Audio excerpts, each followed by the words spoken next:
These days, it seems everyone wants the latest and greatest technology, particularly mobile phones. And why shouldn't you? It allows tasks to be completed faster, smoother, and more efficiently. But not a lot of people know there are cheaper plans out there.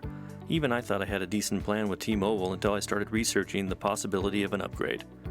What I found was that staying loyal to a carrier you've been with for a while won't lower your monthly bill. The only way to get a great deal is to change carriers to receive a new service discount.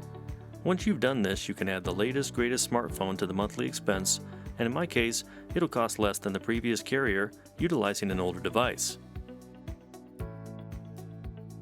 You'll also need to do some soul searching about which phone to choose for your upgrade.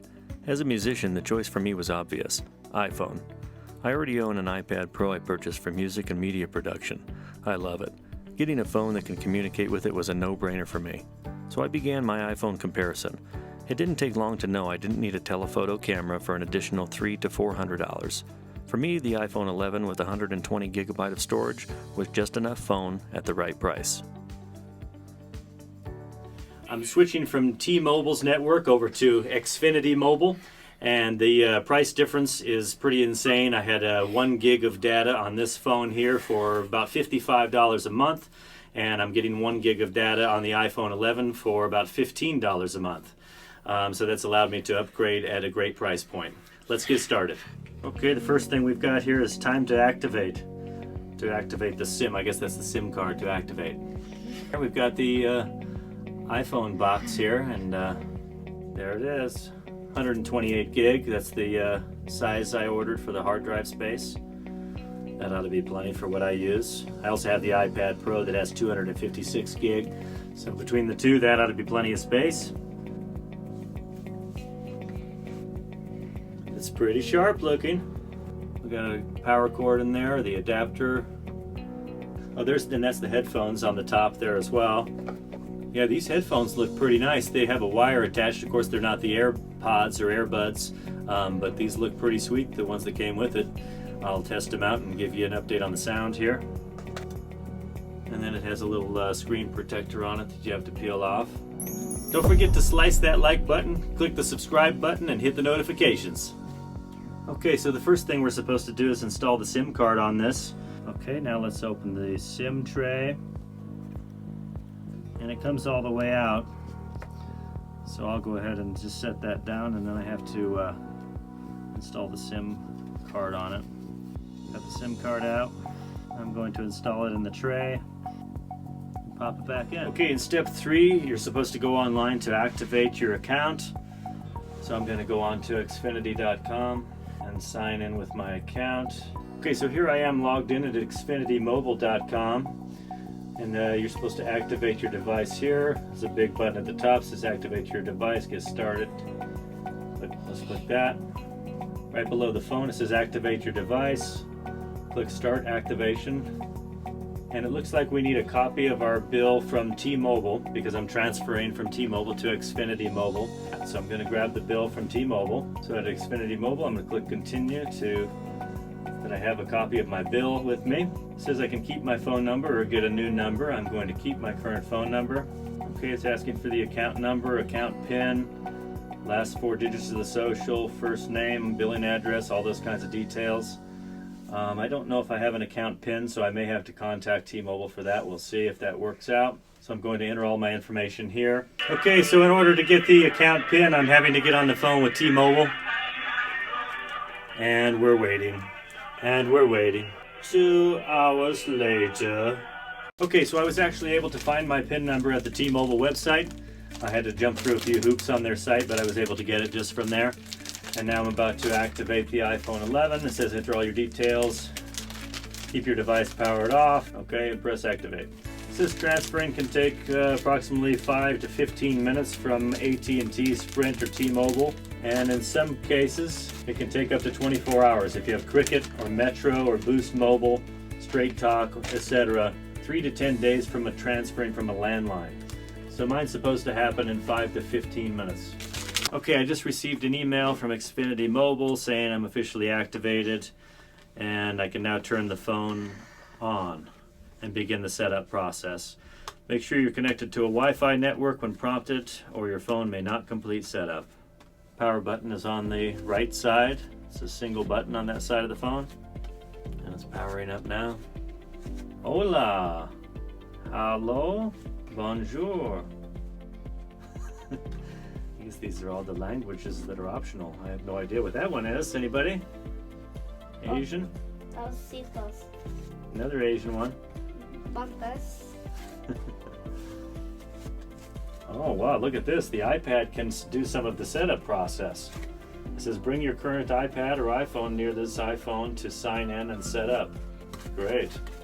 So I'll have the iPad set it up for me. Position this image in the frame of your iPad. I don't get it. Okay, here we go. You got to put it in the camera, the back camera of the iPad. Okay, it says enter my iPad password. It says the iPhone can recognize Face ID.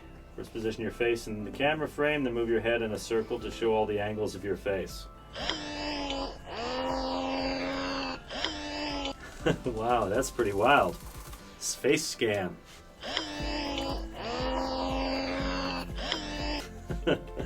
Weird, huh? Face ID is now set up, so you had to do it twice. 4 hours later. Setting up now. Okay, it wants to choose how to transfer apps and data. I need to move data from an Android device, so I'm going to have to transfer from that. It says on the Android device, download the Move to iOS app. I'll download that now.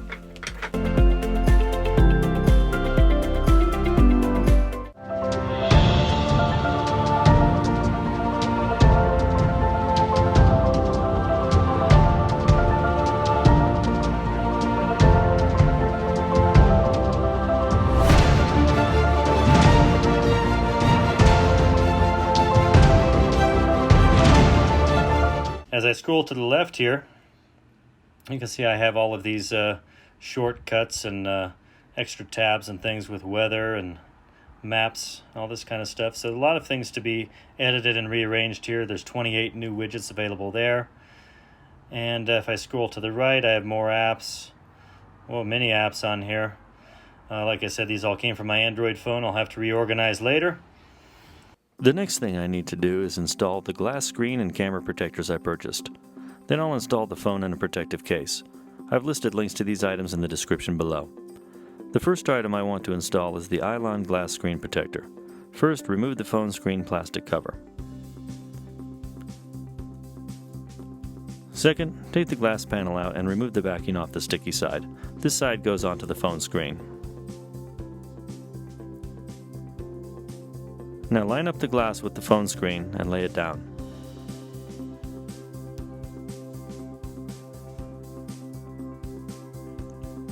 Gently tap the center, then gently push out any air pockets under the glass.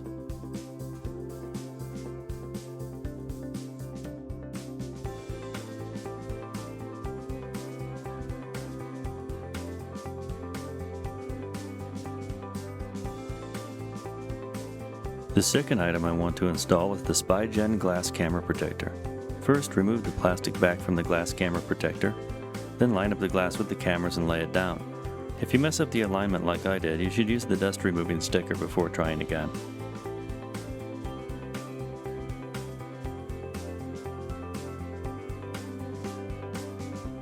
Once you get it in place, tap gently in the center and around the edges to secure it.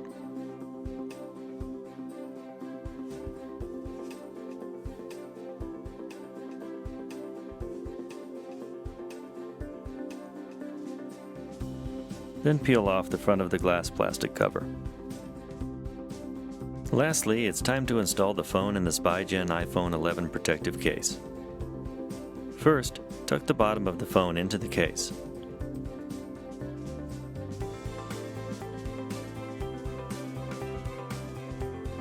And then gently pull the top edges over the phone.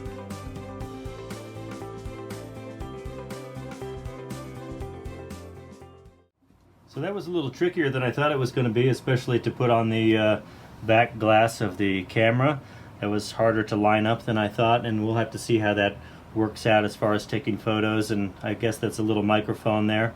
The front glass also was a little tricky. It's not covering the part up here with the earpiece, so that's a little concerning that that could get broken. And then the black case that I got, this Spigen or Spigen, however you say that, fits perfectly. So that case actually worked out really well. So overall, very happy with this setup and the glass covers and protectors. Let's see how the iPhone 11 cameras look. First up in this video mode, this is one of my favorite guitars, the Dean MAB1 Armor Flame. It features an ebony fretboard with mother of pearl inlays, EMG pickups, and a Floyd Rose bridge. Next, I turned this area into the party zone during the quarantine. Public entertainment may be closed for now, but we're still having fun at home. What do you think of this phone's built-in microphone? How does it sound? Take a listen and leave a comment below.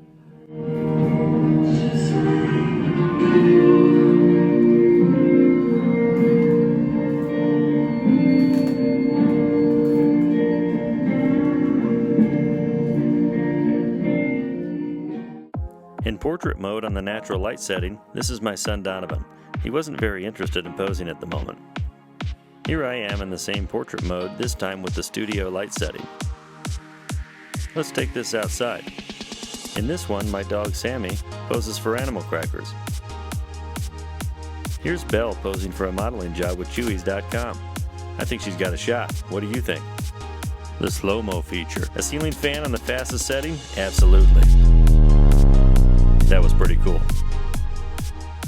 A gentle breeze blowing through the trees of Colorado on a warm summer day.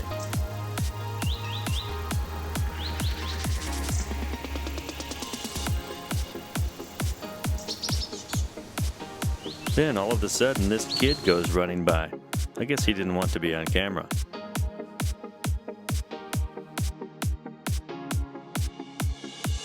After some time testing the wired earpods with lightning connector that come with this, here's what I found. The lowest frequency they produce is 20 Hz. This provides a very rich, deep bass without any distortion. The highest frequency they produce is 20 kHz. This is generally the full range of frequencies that can be heard by humans, with the exception of someone with hearing loss or damage. The volume and audio controls on the cord are very easy to find by touch. The sound is quite satisfying. The quality is very good.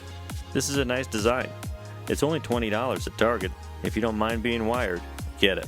And if you want to learn more about playing guitar, creating music, and all kinds of music-related stuff, start now by hitting the subscribe icon so you don't miss anything.